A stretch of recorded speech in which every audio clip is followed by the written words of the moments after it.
udah. 3, 2, 1. Sobat lah. Lu. Goblok.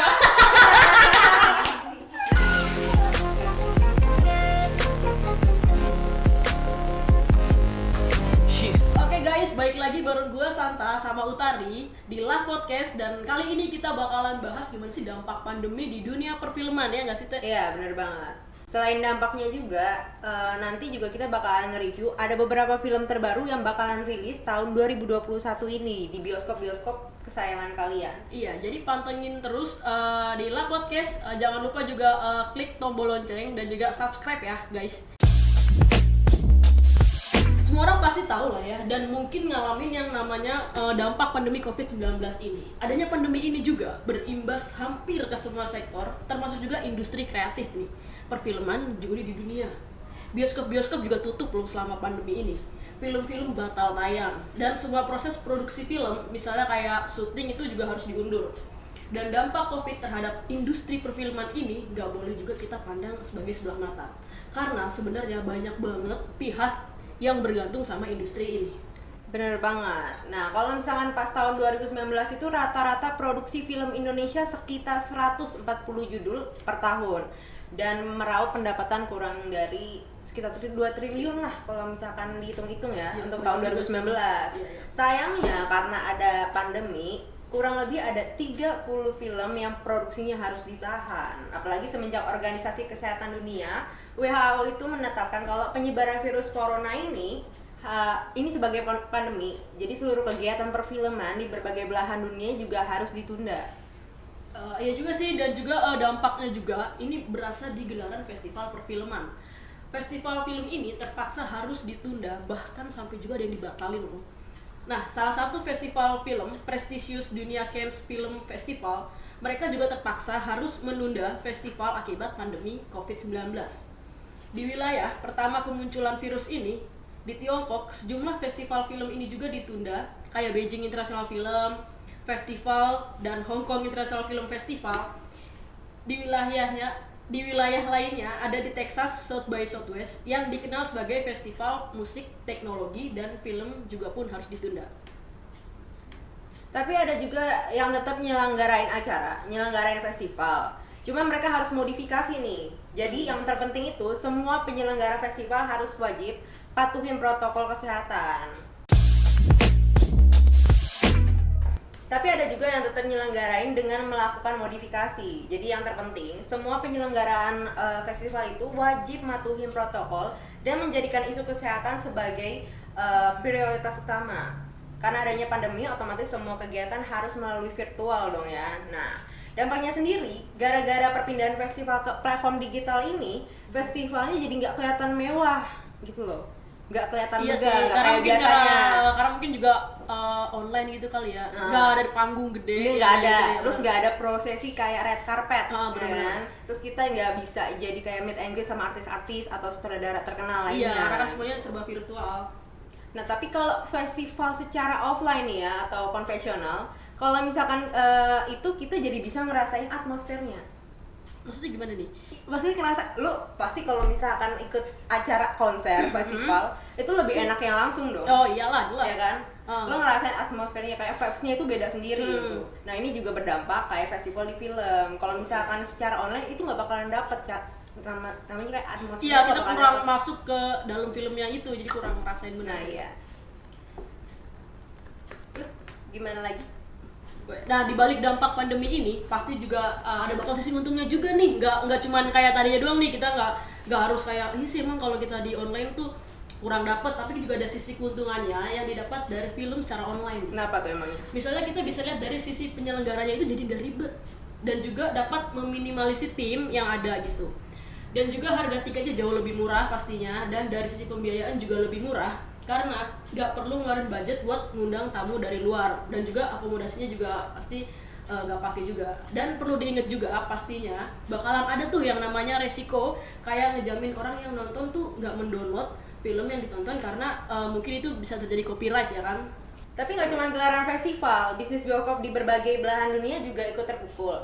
Dan beberapa bioskop harus tutup total, bahkan film yang lagi produksi harus berhenti produksi dulu. Kayak misalnya ada yang ditunda filmnya yang kalau nggak salah A Quiet Place Part 2, Oh, terus The New Mutants, Black Widow, dan masih banyak lagi. Nah, tapi kalau dari dalam negeri sendiri, ini ada film KKN di Desa Penari dan Tersanjung The Movie yang harus mengalami penundaan. Iya sih, Desa Kakek Menari itu jadi sebenarnya mau rilis gitu ya, cuman udah produksi tapi ditunda. Iya, harus Ditunda ditunda gitu karena ya. ada pandemi gini. Tapi ngeri juga sih, maksudnya kan vibes-nya Desa KKN udah dari sebelumnya nih. Iya, Takutnya dari kan tahun-tahun sebelumnya. penundaan jadi orang Jadi kayak orang malas buat nonton iya, lagi. Iya, benar-benar.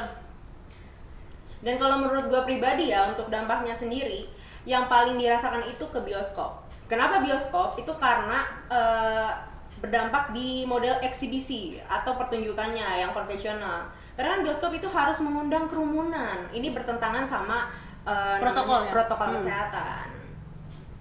Jadi mau nggak mau jaringan bioskop itu harus ditutup sementara. Kalaupun buka, kita tahu lah kapasitas studio itu pasti bakalan menurun drastis. Iya, kayak, pasti. ya kan? Karena kita juga harus jaga jarak antar jaga penonton. jarak. Itu juga emang harus dipikirin sih. Jadi emang kita harus ngertiin juga sama kondisi yang Iya, sekarang. bener banget. Dan tapi di Cina nih ya, Iya. bahkan gara-gara pandemi ini, pemegang hak cipta film-film itu ngebebasin biaya penayangan sebagai bentuk dukungan terhadap bioskop Tiongkok yang kena terpaan COVID-19. Nah, kalau dalam negeri sendiri, sejumlah rumah produksi dan platform film ini pun menampilkan filmnya secara gratis dalam jangka waktu tertentu. Kayak Tanah Kir Film dengan AADC 2 dan Perempuan Tanah Humba, GoPlay dengan serialnya Tunnel dan Sayo Sakato, dan Video.com dengan Gundala dan Fiksi. Itu sih maksudnya yang gratis gitu tapi ada waktunya gitu tertentu. Iya. Tapi biar begitu ada juga beberapa masalah nih yang harus dicariin penyelesaiannya. Salah satunya soal kesejahteraan hidup bagi pekerja-pekerja di industri film. Ada beberapa langkah taktis nih yang mungkin bakalan diambil buat ngejaga pemasukan di bisnis perfilman. Misalnya kayak strategi kayak strategi film yang bakalan dirilis lebih awal tapi dalam format digital gitu loh. Kayak misalnya kalau nggak salah Disney atau Pixar itu ngeluarin Onward, terus ada Sonic dan ada Bloodshot. Dan juga sekarang tantangan yang harus dihadapi sama para insan film ternyata malah mendatangkan ide sebenarnya. Jadi nggak cuma dampak negatif aja, ada dampak Maksudnya ide-ide positif. kreatif yang Iya, muncul mereka gitu ya? harus memunculkan ide kreatif dong di masa pandemi kayak gini, nggak cuma diem-dieman aja gitu. Ada pengalaman baru lah. Iya, ada adaptasi proses terhadap pembuatan film di mana mereka harus tetap menjaga jarak dan mematuhi protokol kesehatan. Iya. Jadi para pelaku industri ini juga harus beradaptasi dengan teknologi baru dalam proses syuting maupun editing karena semuanya ini harus dilakukan secara jaga jarak dengan jarak yang berjauhan. Ya, pokoknya dengan protokol kesehatan Iya, yang ada. betul banget. Bener banget. Jadi biar di keadaan kayak gini tuh sektor industri film masih bisa mengembangkan idenya. Dan gue juga berharap sih kalau dari sektor produksi semoga nggak ada pemutusan hubungan kerja nih, kan banyak juga PHK nih Nah, akibat itu, dari jangan ini, sampai ya. kasian banget. Kalau bisa diminimalisir lah hal Iya. kayak gitu, hal-hal negatif. kayak Apalagi gitu. kayak ada juga yang tetap kerja tapi ada pemotongan upah gitu Nah, kan, itu. juga kasihan sih. Walaupun harus diakuin dengan menunda jadwal produksi nih ya, artinya harus siap menanggung pembangkangan biaya yang juga nantinya itu bakalan ada pasti. Ya, tapi pastinya insya Allah ke depannya itu bakalan tercover lagi lah. Kalau misalnya pandemi ini berakhir gitu loh. Iyalah pasti. Nah, kayak yang tadi sebelumnya di-mention, adanya pandemi ini juga bikin sejumlah sektor mengharuskan putar otak gimana nih supaya bisa bertahan di industri perfilman. Semoga bisa jadi pelajaran juga nih adanya dampak pandemi ini ke depannya. Jadi sistem perfilman ini bisa bertahan walaupun di keadaan krisis kayak gini. Bener. Karena itu di situasi pandemi kayak gini justru meningkatkan pelangganan atau subscriber dari perusahaan over the top. Lo tau nggak kayak misalkan sekelas Netflix, iFlix, dan sekarang yang paling lagi booming nih Disney Plus Hotstar. Bener banget nih, Netflix aja ngalamin kenaikan sebesar 15,8 juta pelanggan berbayar dari Januari sampai Maret. Kalau GoPlay menyatakan bahwa waktu itu yang dihabiskan meningkat 10 kali lipat dibandingkan sebelum pandemi. Dan distribusi produksi film secara daring ini justru memperoleh momentum pada saat pandemi karena berbarengan dengan ditutupnya bioskop serta anjuran stay at home maksudnya ya. Karena kita mau nggak mau kan harus di rumah, terus harus balik boring ya. kan, maksudnya ya mau nggak mau nggak bisa ke bioskop apalagi tutup juga kan, jadi ya udahlah, maksudnya salah satu cara caranya dengan platform digital. Walaupun emang nggak bisa kayak menggantikan bioskop gitu di rumah gitu kan nggak bisa Ya nggak bisa, kecuali Anda sultan.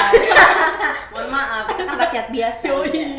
Nah ini sebenarnya menarik ya, Kenapa? karena ini menunjukkan bahwa di masa pandemi ini orang justru membutuhkan hiburan buat ngadepin stres karena situasinya nggak menentu kayak gini kan menurut yang bilang. Benar.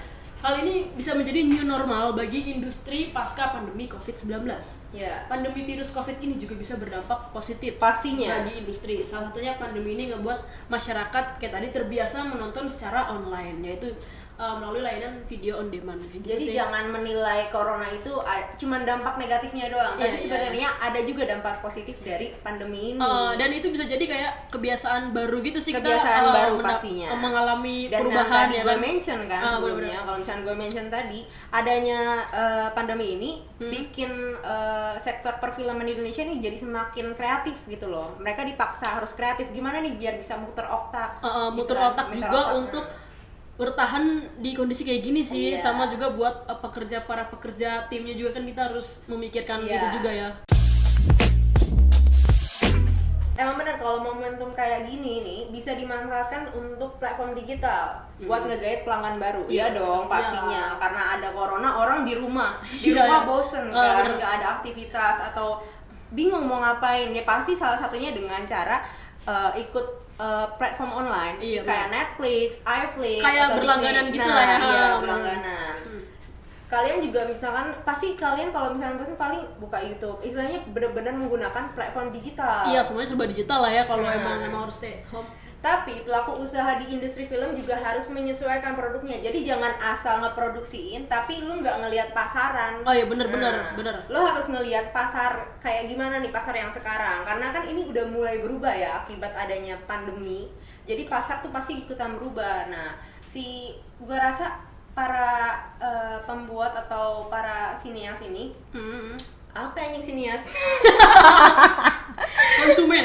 Enggak, bukan konsumen. Jadi kayak produksi yang mau produksi Oh yang film. untuk produksi ini ya, Iya, produksi film. mereka juga harus tahu target pasarnya itu kemana. Iya bener sih. Mereka harus tahu, istilahnya mereka harus baca pasarnya. Iya mungkin kalau bisa sih kayak riset dulu mungkin apa gimana gitulah caranya ya supaya ya mungkin kita juga kan jenuh kalau kayak di TV bertanya mungkin aduh Gak mungkin covid terus iya masa kan? kita mau Nah, ngadain iya, kayak gitu mereka nggak tuh harus mungkin. istilahnya tahu pasarnya kayak gimana. Heeh. Dan yang paling penting itu perilaku penonton dan perusahaan mau mahamin apa yang konsumen mau. Iya, gitu. jelas. Ditambahkan adanya kemampuan artificial intelligence dan big data kayak begini, menurut gua ya, dengan adanya big data kayak gini, ini bakalan mempermudah lah untuk memproduksi film dengan tepat dan efisien. Hitung-hitung buat ya istilahnya hitung-hitung buat ngebantu ekosistem di industri film sekarang. Perfilman ya. Sebenarnya juga layanan VOD nih ya juga bisa jadi alternatif buat menopang industri film di tengah pandemi COVID-19 gini. Saya itu juga dapat membantu solusi untuk mendekatkan film dengan masyarakat khususnya di Indonesia nih ya. Sekarang juga udah banyak nih insan film yang bisa banget manfaatin kehadiran platform digital atau perusahaan over the top buat nampilin dan menayangkan hasil karya film kepada masyarakat di tengah pandemi COVID kayak gini. Nah, tapi pastinya anak zaman sekarang itu pasti tahu nih kalau misalkan perkembangan teknologi itu gak bisa yang namanya dilawan. Iyalah, kita mau nggak mau harus ya udah ikut aja baik juga harus kita ya. ataupun sektor film itu harus ikut arusnya. Iya, pasti. Biar kita tetap bisa berkarya dan kedepannya gue juga yakin setelah pandemi berakhir Amin. pengalaman nonton di bioskop itu nggak akan terganti. Oh iyalah jelas. Pasti banyak juga nih yang kangen yang namanya kayak duduk di bioskop, pacaran di bioskop. Update gitu ya buat story, update foto tiket. Update nih. tiket. Bener banget, kalau di rumah kayaknya emang kurang sih ya. beda banget. vibes-nya gitu Iya, loh. beda banget. Dan juga lu pasti kayak pengen punya vibes yang kayak nonton di layar yang lebar. Oh, dan ya- Ditambah lu pasti iya. kangen sama suara digital Dolby sebelum kita Oh, jingle mulai. ya? Ya, jingle. All around you. Tapi versi yang kerennya lah ya kan. Nah, itu juga salah satu kenapa bioskop itu beda dari yang lain. Iya, maksudnya walaupun Karena ini atmosfernya beda, Iyalah. reaksi penontonnya juga beda. maksudnya walaupun setelah pandemi ini, pasti bakalan jadi favorit lah ibaratnya ya nonton. Bener banget. Maksudnya nonton bioskop. Lu bayangin aja nonton Avatar di handphone kecil. Avatar bukan Eng ya, Iya. Avatar yang warna biru. Lu bayangin nonton Avatar di handphone, itu nggak ada rasa wahnya. Speakernya jangan bilang speakernya nggak boleh, udah jelek aja. Itu makin gak ada suaranya. Iya, anjir. kurang dapet lah kita Nggak feel-nya. bakalan, nggak bakalan dapat. Ya istilahnya kayak misalnya saat Avatar terbang ya kan. Itu kan ada Toruk Maktub. Lu bayangin nggak bakalan kedengeran suara bunyi itu kan nggak bakalan kedengeran kalau misalkan cuma di handphone atau speaker kecil. Iya lah, bener-bener. Vibes-nya tuh bakalan beda. Iya, Apalagi beda, kalau beda. misalkan mereka pakai yang 3D atau 4D. Muncat-muncat Bener-bener kayak real ya. Gue juga mikir kalau bioskop itu bakal tetap jadi pilihan utama masyarakat sih Pasti. pastinya buat nyaksin film karena kemampuannya itu menghadirkan gambar itu emang bener-bener real banget lah gitu beda ya. dari yang Nah, lain. nggak bisa kita dapetin kayak di HP gitu Nah, kan, itu kan yang gua walaupun bilang, di nggak- laptop lah yang gede dikit layar juga tetap nggak bisa. Bisa. Iya nggak dapet. Mau lu pakai apa tuh yang kayak buat di kampus? Iya layar tancap. Layar bukan proyektor. Oh, iya, proyektor. Itu nggak bakalan bisa kan? Iyalah, Nggak bakalan tajam. Iya benar gambarnya. ngomong tuh kan. Nah sekarang emang ada banyak juga pemain platform streaming digital internasional yang masuk dalam pasar Oh Indonesia. pasti jelas. Kayak Netflix ya kan, kayak tadi udah disebut ya Disney Plus, Hotstar dan Netflix.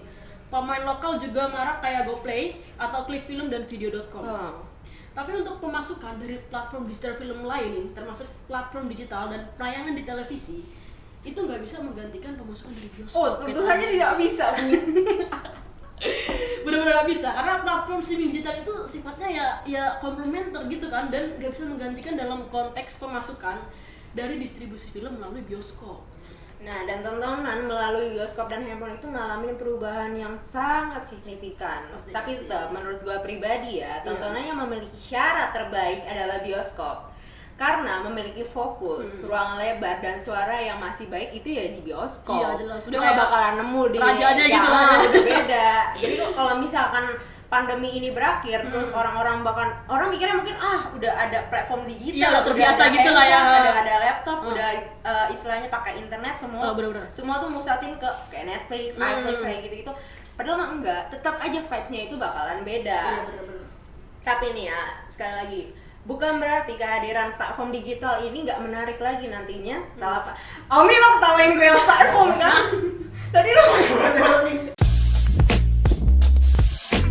Tapi nih ya, bukan berarti kehadiran platform digital itu nggak menarik lagi nantinya setelah pandemi berakhir. Bener.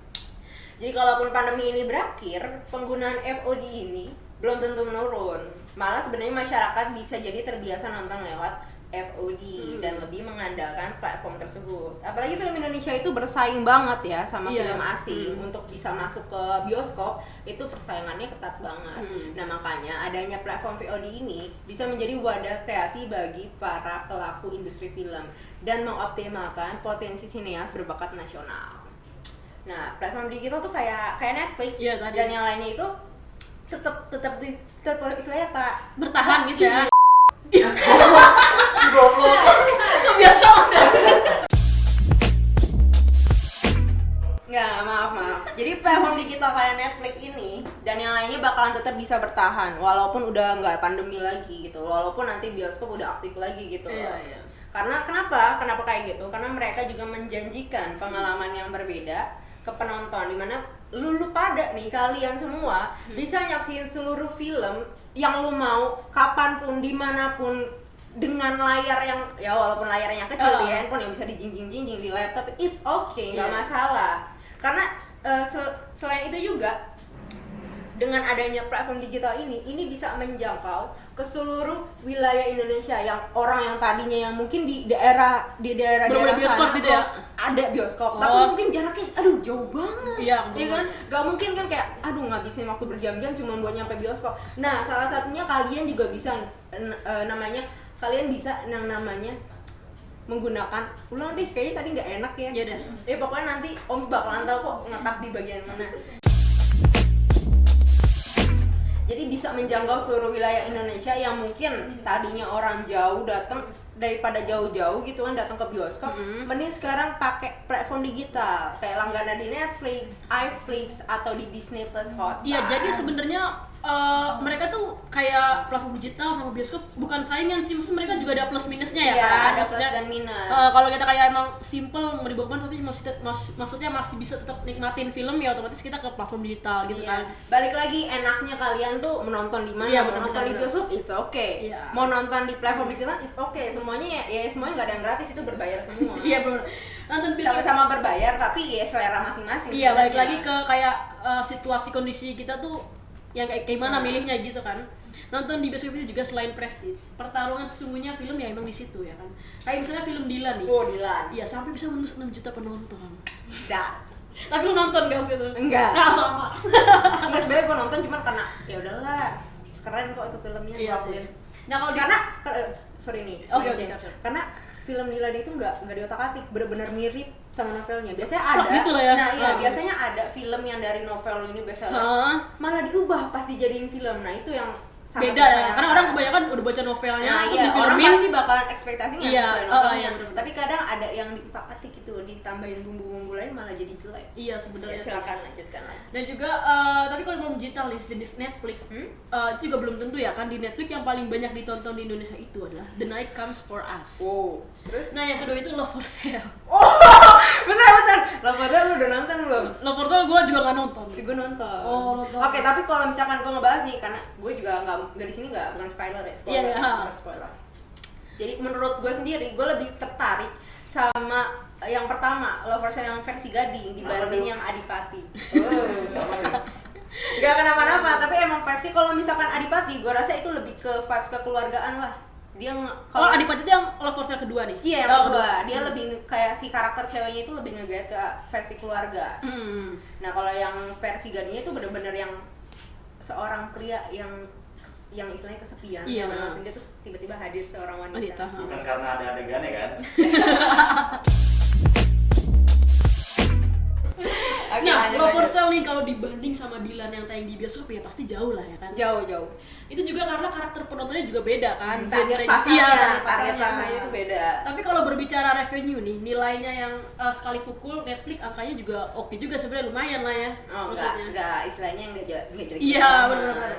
Tapi walaupun oke, sekali lagi pemasukan dalam distribusi. Tapi walaupun oke, sekali lagi ya, pemasukan dari distribusi film di Indonesia itu kalau lewat platform Platform digital digital, nggak bisa menggantikan Menggantikan, pemasukan dari bioskop.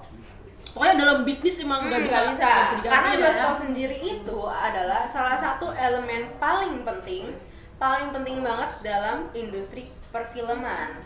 Istilahnya kayak pemasukan terbesar dari bisnis perfilman Indonesia itu ya ada di distribusi Melalui bioskop. Dan dari sini kita juga tahu walaupun 2020 2020 nih maaf. dan dari sini kita juga tahu ulang-ulangan dari sini. Dan dari sini kita juga tahu walaupun 2020 yang kemarin penuh sama ketidakpastian, semoga 2021 janganlah ya.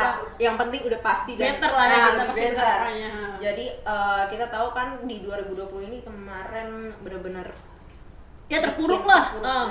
seluruh sektor ya, Iya, iya. perekonomian tentunya. Bukan cuma di film Tapi doang. nyatanya nggak menyurutkan semangat para Insan insan film. film tanah air buat tetap berkarya. Dan semoga di 2021 ini diharapkan bisa menjadi momen kebangkitan buat industri perfilman di seluruh penjuru negeri. Ya. Hampir aja aku tuh. Tolong editor. Bener banget nih, karena sekarang ada info menggembirakan nih. Jangan kita bahas yang sedih-sedih dulu. Oke, ada apa ini? Semenjak pandemi kemarin nih kan banyak banget film besar yang akhirnya ditunda. Oh, Kayak banyak. film Black Widow, No Time Today juga dan banyak lah film yang memang harus ditunda ya kan. Tapi sekarang bioskop nih, khususnya di Amerika, dia udah siap menyambut film-film besar yang bakalan tayang di 2021 nih. Apa aja tuh man? Aduh, gua tahu. Oke. Nah, oke, kita lihat ya. Gimana nih buat starternya? Emang ada apa aja nih? Ada film apa aja buat starternya di tahun 2021? Ini beneran bakalan tayang ya, jadi ya bakalan ada tayangan di bioskop Oh, iya bener. 2021. Iya. Apaan aja tuh film? Aduh, gua tahu. Itu ada di sana. Jadi serius nih, bakalan ada istilahnya bioskop bakalan aktif lagi di 2021. Iya bener teh, dan dikutip dari Variety, ada beberapa list film terbaru tahun ini yang bakalan ditayangkan. Wow. Untuk starternya ada film animasi berjudul Raya and the Last Dragon. Rencana film ini bakalan tayang tanggal 5 Maret. Untuk pengisi suaranya juga ada Kelly Maritran and Awkwafina. Oh, oke. Kalau kalian nonton Star Wars nih ya, Oke, Star Wars. iya, The Last Jedi sama Last Jedi The sama Rise of The- Skywalker. Ah, iya, iya. Kelly Maritran ini berperan menjadi Rostiko, sedangkan Awkwafina ini pernah di film Crazy Rich Asian. Oh, gue tahu dia siapa. Gue pernah juga nonton filmnya itu. Emang bisa dibilang dia artis, saya bilang artis pemula, tapi aktingnya itu nggak main-main. Iya, mumpuni lah ya. Nah, benar-benar. Untuk filmnya sendiri nih juga ya, adalah film pembuatan Pixar yang pertama kali anjing gue pengen ngomong Pixar. Untuk filmnya sendiri nih adalah film buatan Pixar yang pertama kali berpusat pada budaya Asia Selatan. Film ini juga nggak cuma tayang di bioskop, tapi bakalan tayang di Disney Plus. Kisahnya bercerita tentang Raya, seorang pejuang yang bersemangat dalam pencarian menemukan naga terakhir. Tujuannya sendiri untuk memulihkan perdamaian di dunia mitos. Jadi cocok banget buat ditonton bersama keluarga, family lah ya, maksudnya cocok banget sih. Tapi lagi nih ya, gue pengen ngingetin, kita kan tadi ngomongin Disney Plus, kan udah banyak ya, termasuk Disney Plus ini platform yang bisa dibilang lagi hype-nya. Iya, bener-bener. Iklannya ada di mana-mana Iya, gitu kan. Hmm. Lo sendiri ada rencana nggak buat berlangganan? Oh, berlangganan kayak Disney Plus Disney gitu ya? Plus Untuk saat atau sih emang Netflix? belum sih. Belum. Untuk saat ini belum. Mungkin nanti kedepannya bisa jadi sih, bisa jadi pasti gue berlangganan tuh. Gue udah sempat berlangganan. Lu udah? Udah sempat. Sempet nih ya. Tapi berhenti. Apa tuh? Maksudnya Netflix? Oh, gitu, Netflix. Iya, iya. Karena pandemi kan. Terus Boring gitu. Enggak, bukan. Jadi Apa gue langganan oke. Iya. Tapi gue sempet putus. Iya, betul ya. Ada alasannya. Oh, kenapa karena, tuh? Ya itu, karena kan gue nggak kerja gitu. Jadi kemasukan jadinya, aduh, kalau gue Itu kendala juga sih ya. kendala kan Nah, pemasukan. Lagi pandemi, platform banyak. Aduh, gue juga pengen gitu langganan sana sini kan, nawarin berbagai film yang menarik gitu. Tapi buat info aja nih, Apa tuh? harga berlangganan Disney Plus ini gue bukan promosi ya, Iya, tapi bener. emang gue pengen kasih informasi aja, barangkali ada yang minat gitu dari kalian. Jadi harga langganannya di Disney Plus rata untuk 1 tahun ya, untuk per tahunnya itu kena 200.000. Itu gue bisa bilang itu murah. Iya, benar-benar. Nah kalau untuk misalnya lo pengen ngambil yang 40.000, itu per bulannya doang 40.000. Jadi Lebih mahal sebenarnya sih. lebih mahal, tapi balik lagi terserah. Mungkin mereka ada yang langganan 2 kali, ada yang di Netflix, ada yang di Disney Plus, jadi mungkin bisa ganti-gantian gitu. Kalau misalkan emang lagi pengen di Netflix, lo bisa ganti yang bulanan. Bener banget sih teh. Gue rasa kalau emang coba berlangganan emang gak ada salahnya sih ya kan. Iya, apalagi harganya 200.000 dan yang istilahnya dari Disney plus Hotstar, yang kan lo tau sendiri modelan MCU kan. Bukan agak terbang tuh kan ini beda lagi, ini editannya langsung tring gitu. Udah canggih lah ya. Canggih banget. Maksudnya buat penikmat film gak ada ruginya sebenarnya, bukan ada salahnya rugi, ya. malah gila lo 200.000 setahun dibandingin sama yang sebelah lebih mahal cuy. Itu ya bisa sih patungan yang merah itu ya? sebelah. Yang merah-merah itu iya. Itu emang kalau yang merah-merah itu sekali lagi info.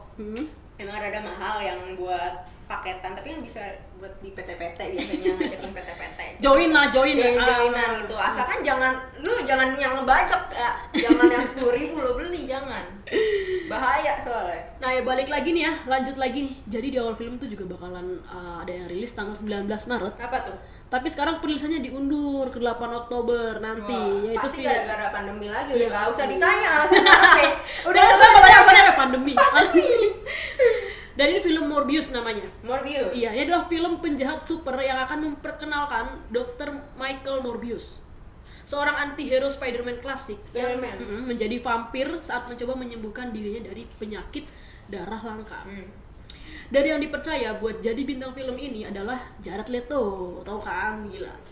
Film tersebut itu menunjukkan beberapa koneksi dengan penjahat Spider-Man lainnya, yang mungkin mengisyaratkan persilangan yang besar dan pastinya bakalan bikin kalian makin penasaran. Kayak apa sih nih film anti-hero Marvel kali ini nih? Maksudnya mau kayak gimana nih jalan ceritanya nih sebenarnya kayak gitu. Tapi ngomongin Jared Leto ya. Film terakhir yang gue tonton itu Suicide Squad. Itu terkenal juga kan karena ada Harley Quinn ya kan. Tapi kalau misalkan sebenarnya untuk favorit filmnya, gue lebih milih dia di American Psycho. Selain karena ada Christian Bale-nya juga, emang itu menurut gue itu film worth it buat ditonton. Jadi kalau misalkan kalian suka sama genre film yang kayak horor, thriller gitu ya, gue saranin buat nonton American Psycho, itu bagus juga. Dan BTW buat yang udah gak sabar nontonnya film Om Daniel, No Time to Die, ya kan, dia bakalan rilis tanggal 2 April. Jadi No Time to Die itu adalah film ke-25 dalam waralaba siapa sih yang gak kenal? James Bond. Iya, James Bond. Nah, film ini bercerita tentang Bond yang gagal pensiun, kasihan banget anjing.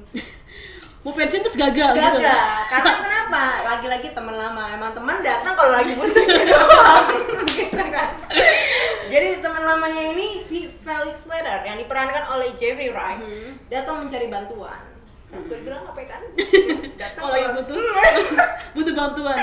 Nah, oke. Jadi misi 007 ini untuk menyelamatin seorang ilmuwan yang diculik dan harus menempatkan berhadapan dengan Safin.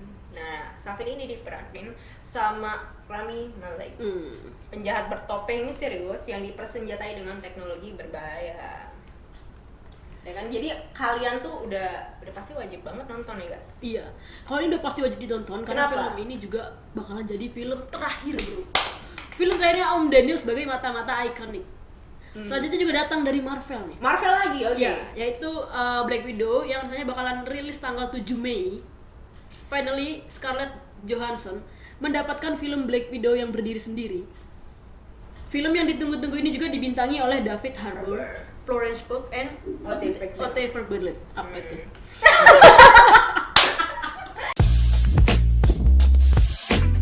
Finally, Scarlett Johansson mendapatkan film Black Widow yang berdiri sendiri. Film yang ditunggu-tunggu ini juga dibintangi oleh David Harbour Dan yang lain dan lainnya pasti juga artis ya. yang ternama ya. Nah, kali ini bakalan berlatar setelah Captain America Civil War. Oh, jadi Black Widow ini latarnya setelah yang Civil War yang tahun Captain 2016. Oh, iya. Film ini akan menampilkan Natasha Romanoff dalam pelarian dan dipaksa untuk menghadapi masa lalunya sebagai mata-mata jauh sebelum dia menjadi seorang Avenger. Nah, tapi gue mau ngomong nih. Sebelum kita ngebahas selanjutnya.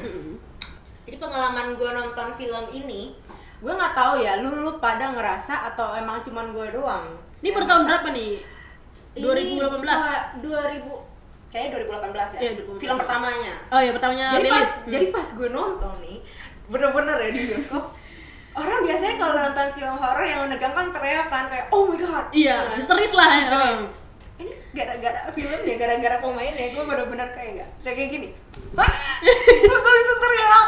Siapa lagi kalau bukan A Quiet Place Part 2. Jadi bakalan ada sequel keduanya.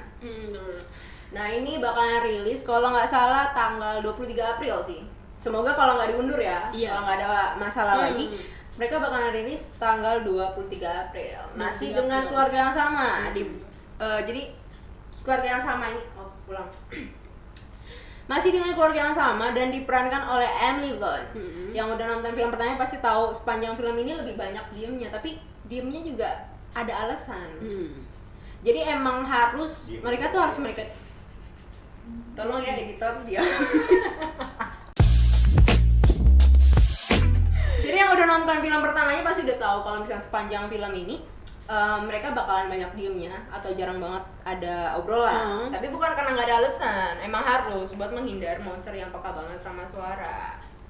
Tapi gue sekali lagi gue ingetin, walaupun jarang bersuara atau menampilkan adegan ngobrol-ngobrol atau chat-chat lainnya, ini bakalan bikin kalian tegang. Kayak yang gue bilang tadi. Oh, malahan yang lebih diem itu maksudnya misterius banget sih. Bukan misterius, kayak lebih deg-degan lagi anjir, sampai ada adegan dia itu nginjek paku. Mohon maaf, paku diinjek. Dia nggak bisa teriak sih. Gue yang ngeliat kayak ke bawah pasti. Ke bawah. Tapi gue juga nggak bisa teriak, padahal gue bisa aja teriak. Gitu, tapi nggak bisa coy. Bener-bener kayak masuk gitu ke dalam dunianya gitu. Dan juga nih, terlepas dari kematian karakternya di film pertama, John Krasinski kembali dipercaya untuk mengarahkan sequelnya. Oh, oke. Lanjut lagi di tanggal 21 Mei nanti ada Godzilla vs Kong. Ini maksudnya apa nih? King Kong apa gimana nih? Iya, lu belum nonton berarti? Belum.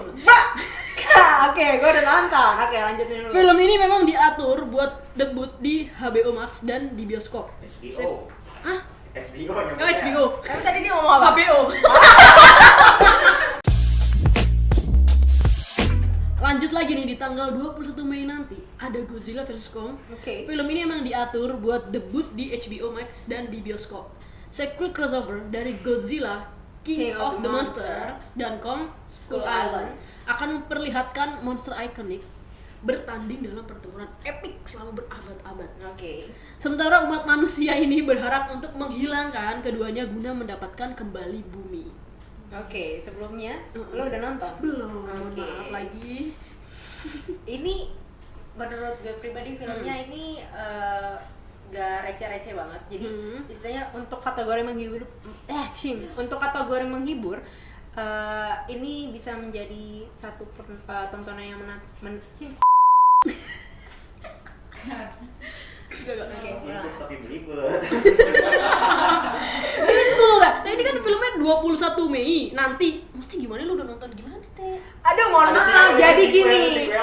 Oh. Jadi gini, astaga editor mengerti banget. Jadi sebelum si Godzilla sama si Ada film King Kong sebelumnya. ini Oh. nongol, ada terdahulunya. Pertama itu si Kong Island dulu, baru yang kemarin yang kelanjutannya itu si Godzilla. Nah, nanti mereka bakalan dipertemuin di sini.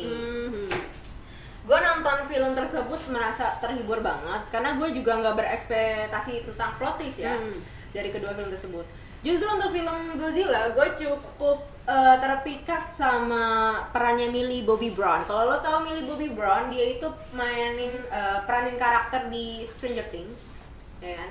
Jadi kebanyakan orang tahu si Millie ini dari serial Netflix Stranger Things. Menurut gue penampilan dia di situ adalah salah satu pencapaian yang luar biasa ya, bisa main di layar lebar. Dan juga penampilan dia di sini ini patut diacungi jempol. Jempol kaki. Tolong di Buat pecinta action nih, gue rasa pasti udah pada tahu siapa yang bakalan comeback dengan serial terbarunya. Ada Fast and Furious 9 yang rilis tanggal 28 Mei nanti. Sekali lagi film ini bakalan mengikuti kisah Dominic Toretto yang diperankan oleh Vin Diesel, yang kru dan anggota keluarganya bergabung untuk melawan salah satu pembunuh paling berbahaya di dunia dan pembalap berperforma tinggi. Jadi siapa? Jacob. Siapa Diperankan oleh John Cena. Mohon maaf nih, John Cena kayak dulu main ini ya. Iya ya. Main yang Ferdinand ini yang main jadi banting, Tapi emang kalau nggak salah dia itu aslinya petinju, coy. Iya kan, makanya itu dimensi. Oh ya, sorry, thank you for correcting me. Nah, film ini juga bakal menampilkan kembalinya Han Lu, Han Lu yang dari Jepang itu kan. karakter favorit penggemar yang dianggap sudah lama meninggal. Iya, dia tuh waktu di Tokyo Drift dia mati. Terus tiba-tiba pas gue nonton lagi kok hidup lagi anjing. Kok bisa hidup lagi? Ternyata dijelasin di kalau nggak salah yang waktu ada si botak. Jason, yang ada Jason. Nah, di situ dijelasin kalau misalkan si Jason lah yang ngebunuh si Han Lu. Tapi tiba-tiba di sini dia bakalan muncul lagi ya. Jadi kayaknya plot twist lagi nih. Banyak kejutan yang tak terduga. Betul. Oke, film lainnya ada dari Marvel Cinematic Universe dengan karya sutradara Just Mercy, Destin Daniel Cretton memperkenalkan Shang-Chi. Apa nih? Shang-Chi kayaknya. Bacanya Shang-Chi ya. Shang-Chi and the Legend of the Ten Rings. Yang bintangin Awkwafina yang tadi lo sebutin. Iya, yang tadi ya. Di filmnya si Raya. Ada Michelle Yeoh. Florian Munteanu dan banyak lagi. Oh, oke. Ini bakalan jadi film MCU pertama yang pemerannya sebagian besar ini adalah orang Asia atau Amerika Asia. Dan film ini bakalan rilis tanggal 9 Juli nanti. Jadi gue harap kalian nggak maksud gue lu harus pada nonton. Iya, sempatlah jangan sampai kelewatan nih. Enggak, maksud gue ulang. Jadi film ini bakalan rilis tanggal 9 Juli, jadi jangan sampai dilewatin ya Sobat Layar. Dan selanjutnya gue yakin banget lo pasti udah pada nonton waktu zaman SD, karena gue sendiri termasuk sering nonton filmnya waktu zaman SD ya, waktu liburan. Gue nggak tahu, Santa udah pernah nonton? Udah. Oh, coba sebutin apa filmnya? Apa film yang bakalan tayang? Space Jam A New Legacy. Oke, ya benar. Film yang menggait superstar NBA LeBron James yang akan bekerja sama dengan Bugs Bunny dan kru Looney Tunes lainnya. Komedi keluarga ini disutradarai oleh Malcolm Daly, termasuk Sonic Martin Green dan Kendall and pemain NBA seperti Klay Thompson, Chris Paul dan banyak lagi ya. Kalau diingat-ingat ini film cukup lama ya, tahun 1996 baru digarap lagi. 96, gue itu belum lahir coy, gue aja lahir 98 dan film ini 96 baru dirilis kapan? Dan bakalan tayang tanggal 16 Juli 2021. Oke. Jadi kalau misalkan gue ingat-ingat lagi pasti gue bakal nonton film ini sih, karena ini memorable banget buat gue. Ya mengingat masa kecil lah ya, pasti. Iya. Gue pengen lihat aja keseruan gimana sih Bugs Bunny dan tim Looney Tunes gitu. Oke. Dan selanjutnya juga ada nih Mission Impossible 7. Dan itu kan seharusnya gue.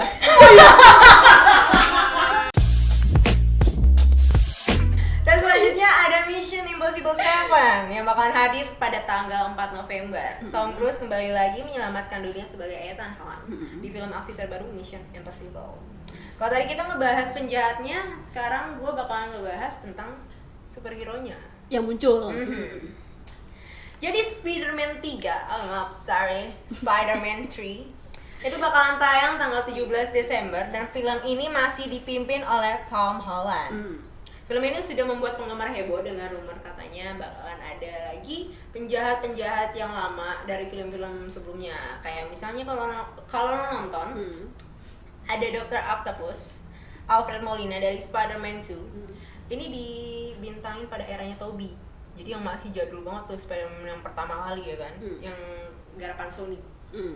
Nah, terus ada lagi dari musuhnya lagi dari si Electro, Jamie Foxx. Itu eranya Spider-Man era masih diperanin Andrew. Iya, Mas Andrew. Dan dengar-dengar lagi gosipnya bakalan mengulangi peran mereka lagi. Jadi kayak bakalan dimunculin lagi nih di Spider-Man yang ketiga. Kalau kita ingat-ingat juga nih, yang lagi di Spider-Man 3 era Tobey, itu juga musuhnya ada lebih dari satu. Iya, yang Spider-Man ketiga. Itu dia ada 3 musuh kalau nggak salah. Berarti di film ini juga bakalan bertabur villain legendaris dari film terdahulunya ya. Dan pasti bakalan lebih seru kalau ngebayangin gimana caranya Tom mengalahin mereka semua. Iyalah pasti anjir. Yang Spider-Man 3 yang zamannya si Tobey aja gue cukup terkesan ya. Walaupun sebenarnya ratingnya agak kurang. Malah agak kurang ya? Iya. Yang paling ngena untuk Spider-Man yang versi Tobey itu Spider-Man kedua, karena dia benar-benar kayak sepaket itu bagus banget, dari pelajaran hidup, ceritanya itu dapat semua gitu ya, dapat semua dari satu film gitu ya. Next juga kali ini ada film Legend yang akhirnya dibuat sequelnya dan tayang pada tanggal 22 Desember. Siapa lagi kalau bukan Matrix 4? The Matrix itu film jadul banget anjir. Keanu Reeves. Iya, Keanu Reeves, Carrie Ann. Jujur apaan sih namanya? Keanu Reeves, Carrie Ann, Jada Pinkett, Lambert Wilson, dan Daniel Bernhardt akan mengulangi peran mereka untuk film keempat dalam waralaba fiksi ilmiah yang disutradarai oleh Lana Wachowski. Jadi dari tadi kita kan ngebahas film Marvel. Marvel terus nih ya. Nah, kali ini datang dari salah satu pesaingnya. Siapa lagi nih? Pesaingnya maksudnya Marvel tuh selain ada DC, ada DC. Jadi DC ini DC komik ya? Iya, DC komik coy. Pakai dilengkapin lagi ya. Jadi di DC ini bakalan nampilin The Suicide Squad. Sorry deh, gimana bacanya Suicide? Dari tadi kan kita ngebahas film Marvel terus. Bukan terus.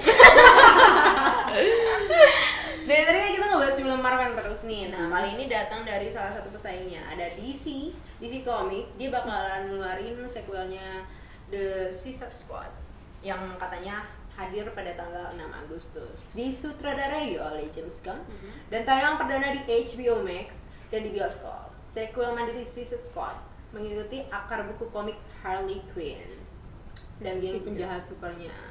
Film ini menampilkan Viola Davis, Margot Robbie, Taika Waititi, Sylvester Stallone, Idris Elba, Jai Courtney, dan Pete Davidson. Nah itu dia semua film yang bakalan rilis di tahun 2021 ini. Udah pada catat kan? Kalau gitu jangan sampai. Nah itu tadi ya semua film yang akan rilis di tahun 2021 nih ya. Kalian harus catat juga tanggalnya, kalau jangan sampai dilewatin. Semoga juga sesuai sama due date yang ditentuin ya. Semoga ini nggak molor-molor lagi.